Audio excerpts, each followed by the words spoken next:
ভাই রে ভাই, কি গতিতে চলতেছে রাজকুমার!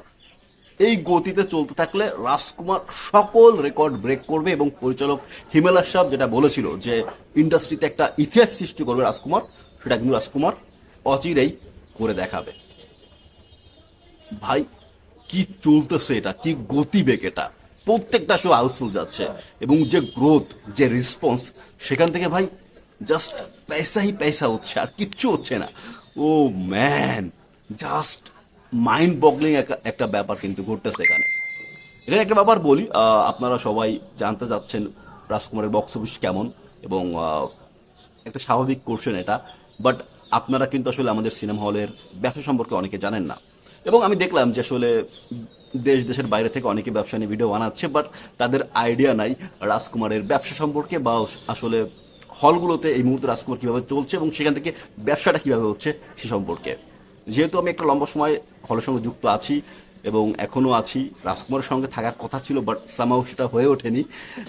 বাট আমি একটু আপনাদের জানাতে চাই যে আসলে ব্যবসাটা এবার কীভাবে হচ্ছে। দেখেন, এই মুহূর্তে যে টিকিট সেল হচ্ছে সেটা হচ্ছে হলের ব্যবসা। সত্যিকার অর্থে এই মুহূর্তে যে টিকিট সেল হচ্ছে সেটা হচ্ছে হলের ব্যবসা। এবং আমি জাস্ট আপনাদের বলতে চাই, এবার কিন্তু হল মালিকরা কোনো রকমের লস খাচ্ছে না। দেখেন, আপনারা সবাই জানেন রাজকুমার হচ্ছে একটা এমজি দিয়ে আনা হয়েছে, বিশাল বড় অ্যামাউন্টের একটা এমজি দিয়ে আনা হয়েছে। অ্যামাউন্টটা অনেকটা 10 লাখের কাছাকাছি।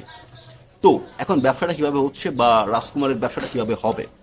তো দেখেন, যারা মূলত রাজকুমার নিয়েছে তারা যদি হচ্ছে 20 লাখও ব্যবসা করে, তাহলে কিন্তু রাজকুমারের ব্যবসা বাড়ছে না। রাজকুমারের ব্যবসা কিন্তু ওই এমজিতেই সীমাবদ্ধ। আমি একটু প্রপারভাবে ক্লিয়ার করছি। মনে করুন রাজকুমারের টিম থেকে, আমার এটা হল, আমি হচ্ছে রাজকুমারের কাছ থেকে, মানে রাজকুমার টিমের কাছ থেকে রাজকুমার সিনেমাটা নিয়েছি, তাদেরকে আমি দিয়েছি 10 লক্ষ টাকা। তো তাদের যে আয়টা এখানে কিন্তু আপাতত ফিক্সড আছে। তারা মূলত আমার থেকে পেয়েছে 10 লক্ষ টাকা। আমি তাদেরকে কি দিয়েছি? এমজি দিয়েছি। এখন যদি আমি 12 লাখ টাকা ব্যবসা করি, তাও কিন্তু তারা পাবে না। মানে আমি তো 10 লাখের বেশি ব্যবসা করছি, 2 লাখ টাকা বেশি ব্যবসা করছি, তাও কিন্তু তারা পাবে না। এখানে ব্যাপারটা এরকম হচ্ছে, তাদেরকে যেহেতু আমার নিজের গাইডের থেকে 10 লাখ দিয়েছি, তো আমি যখন হচ্ছে 10 লাখ প্লাস ব্যবসা করবো, মানে 10 10 2 ডবল ব্যবসা করবো, লাইক হচ্ছে 20 লাখের বেশি ব্যবসা করবো, তখন সে পাবে। অর্থাৎ হচ্ছে আমাদের হল থেকে যদি আমরা 20 লাখ টাকা ব্যবসা করি, তাহলে হচ্ছে আমার টাকাটা উঠে আসবে এবং আমার 10 লাখ লাভ আসতেছে। মনে আমি যে 10 লাখ দিয়েছিলাম ওটা তো আমার গাইডের থেকে দিয়েছি, তো প্রথমে তো 10 লাখ যদি ওঠে, আমার তো লাভ হচ্ছে না, কারণ আমি 10 লাখ টাকা তো রাজকুমারের পিছনেই খরচ করেছি। তো যদি আমি হচ্ছে 20 লাখ টাকা লাভ করি, তাহলে 10 লাখ হচ্ছে আমার খরচ ছিল এবং বাকি 10 লাখ হচ্ছে আমার লাভ। এবার বাকি 10 লাখ টাকাও লাভ আসে না, কারণ হচ্ছে খরচ টরচ আসে, অল্প পরিচালনা খরচ, পাবলিসিটি খরচ, কর্মচারীদের বেতন টেতন দিয়ে একটা খরচ আছে। তো ওই 10 লাখের পরে যদি 10 লাখ টাকা আমরা উঠাতে পারি, তাহলে হচ্ছে ওই 10 লাখ টাকা আমাদের থাকতেছে। তো আমাদের স্কেলটা এখানে থাকতেছে। এবার যদি 10 লাখ এমজি হয় এবং 20 লাখ টাকা যদি আমাদের ইনকাম হয়, এই 20 লাখের পরে যে ইনকামটা হবে সেটার একটা রেশিও পাবে হচ্ছে রাজকুমারের টিম। অর্থাৎ আমরা যদি 22 লাখ টাকা ইনকাম করি, তাহলে 20 লাখ তো আমাদের কাছে থাকতেছে। 10 লাখ আমরা দিয়েছিলাম, সেই 10 লাখ, এবং 10 টাকা আমরা ব্যবসা করছি, সেই 10 লাখ, টোটাল 20 লাখ থাকছে। বাকি থাকছে কয় লাখ? 2 লাখ। এই 2 লাখের হচ্ছে 50% পাবে হচ্ছে রাজকুমারের টিম। যদিও এখানে আসলে পার্সেন্টেজ অনেক সময় অনেক রকম মানে ভ্যারি করে, চুক্তি অনুযায়ী ভ্যারি করে, বাট ম্যাক্সিমাম টাইমে হচ্ছে 50% হয়ে থাকে। তো এই মুহূর্তে যে ব্যবসাটা হচ্ছে বা যে টিকিট সেল হচ্ছে, সেই টাকা কিন্তু এখনও রাজকুমারের টিম পাচ্ছে না। রাজকুমারের টিম পাবে হচ্ছে যখন প্রত্যেকটা হল রাজকুমারের যে এমজি রয়েছে তার ডবল ইনকাম করে একটু বেশি ইনকাম করতে যাবে বা বেশি ইনকাম করবে, তখনই। তো আসলে এভাবেই হবে হচ্ছে রাজকুমারের ব্যবসা। আর বাকি যে ব্যবসাটা হচ্ছে সেটা হচ্ছে হল ব্যবসা বা হচ্ছে টিকিট সেলের যে আয়টা হচ্ছে সেটা। আর এই টিকিট সেলের আয় বা এই ব্যবসাটা আসলে রাজকুমারের সঙ্গে যুক্ত হবে না, এটাই স্বাভাবিক। আর এই ব্যাপারটা আসলে এখন ইন্ডাস্ট্রির অনেকেই চায় না। আপনারা দেখবেন অনেক সিনেপ্লেক্স বা হচ্ছে অনেক জায়গা থেকে অনেক রকমের মন্তব্য আসে যে আমরা চাই না এমজিতে সিনেমা নিতে, বা এই ব্যাপারটার সঙ্গে আমরা একমত না।